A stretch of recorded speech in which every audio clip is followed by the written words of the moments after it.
योएल की किताब भविष्यवाणियों से और आशा से भरी हुई किताब है, जहाँ परमेश्वर एक तरफ बहुत सारी बातों का जिक्र करता है, जहाँ सब कुछ नष्ट होता है, तबाह होता है, लेकिन वहीं दूसरी तरफ में परमेश्वर अपने लोगों को योएल भविष्यवक्ता के द्वारा आशा देता है। कुछ आशा के वचन हम पढ़ते हैं। योएल की किताब उसका 2 अध्याय और वचन 21 से लेकर 24 तक वो ऐसा कहता है, हे देश मत डर, तू मगन हो और आनंद कर, क्योंकि यहोवा ने बड़े बड़े काम किए हैं। हे मैदान के पशुओं मत डरो, क्योंकि जंगल में चराई उगेगी और वृक्ष फलने लगेंगे। अंजीर का वृक्ष और दाखलता अपना अपना बल दिखाने लगेंगे। हे सियोनियों, तुम अपने परमेश्वर यहोवा के कारण मगन हो और आनंद करो, क्योंकि तुम्हारे लिए वह वर्षा अर्थात बरसात की पहली वर्षा बहुतायत से देगा और पहले के समान अगली और पिछली वर्षा को भी बरसाएगा।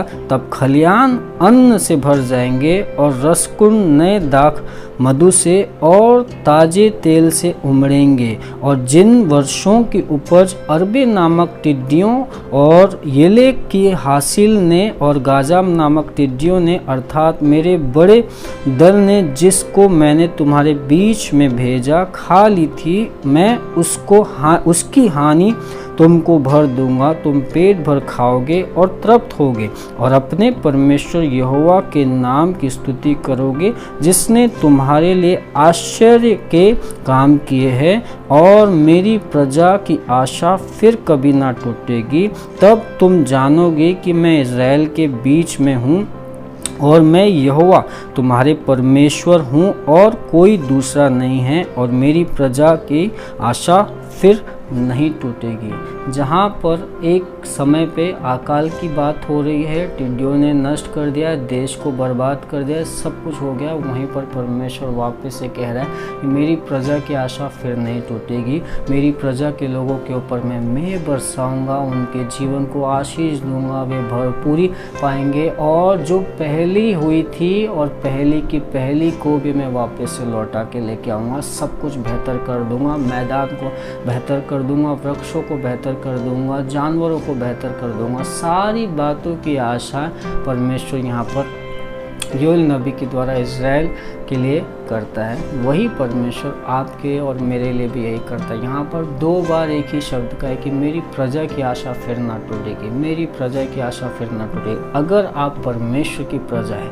अगर आप परमेश्वर के लोग हैं, अगर आप परमेश्वर प्रभु यीशु पे विश्वास करते तो आपकी आशा नहीं टूटेगी। मुझे पता नहीं आपकी क्या आशा है, कौन सी बातों के ऊपर आप आशा लगाए हैं, कौन सी चीज़ आप सोचते हैं, कौन से बातों के ऊपर आपका मन है। परमेश्वर आपको कह रहा है कि मेरी प्रजा की आशा फिर नहीं टूटेगी। शायद ऐसा काम जिसके बारे में आप सोचते हैं कि काश वो काम आपके पास हो, शायद ऐसा घर कि आप सोचते हैं कि वो घर आपके पास में, शायद ऐसे अपने बच्चों के बारे में जो बिगड़ गए हैं और आपकी आशा है कि परमेश्वर उन्हें ठीक कर दे। शायद आपकी पत्नी की सेहत बहुत ख़राब है, शायद आपके पति की सेहत बहुत ख़राब है और आपकी आशा है कि परमेश्वर उनकी सेहत को ठीक कर दे।